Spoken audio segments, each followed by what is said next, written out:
泥鳅生命力非常的顽强，把它放入零下18度的冷冻冰箱，解冻后它还能复活。看了几个这样的试验，好奇心非常的强。今天特意抓了几只野生的泥鳅，录制一下，大家一起来见证一下。抓了2条非常活跃的泥鳅进矿泉水里面，别人会把盖子拧上，放入冰箱冷藏。个人感觉会缺氧，就不需要这个盖子了。Hello， 大家好，我是户外红平，期待了一个晚上，终于过去了。现在结成了冰块，看上去还活生生的。大家先看一下，现在里面结了冰，非常的硬。这个泥鳅在里面，感觉解冻后它还能复活。我们一起解冻见证一下，用剪刀剪开，等它更快融化。为了冰块更快的融化，先把矿泉水这个瓶子先抹掉。现在天气非常的冷啊，非常冻手啊。大家看一下这个冰块。现在把矿泉水瓶撕开来了，大家看一下。哇，非常的冷啊！这个泥鳅在里面，感觉解冻后啊，它能复活啊！大家来看一下，这个眼睛都还睁开来。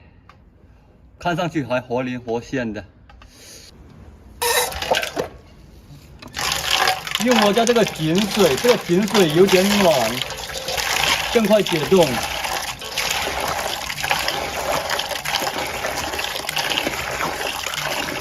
这个井水冬暖夏凉的。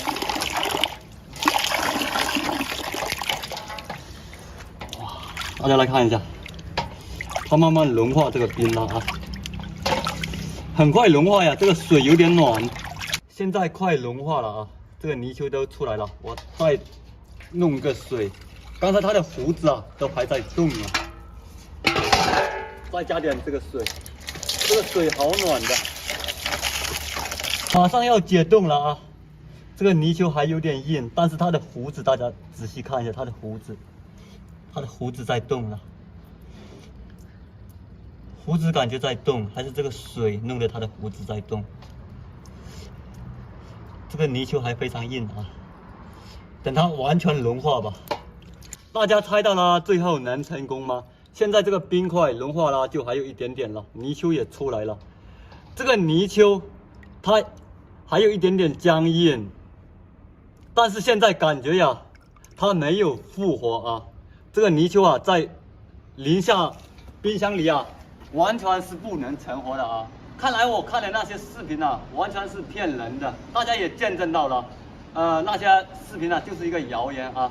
好了，喜欢农村的支持下农村小伙，点赞加关注，我们下个视频再见了。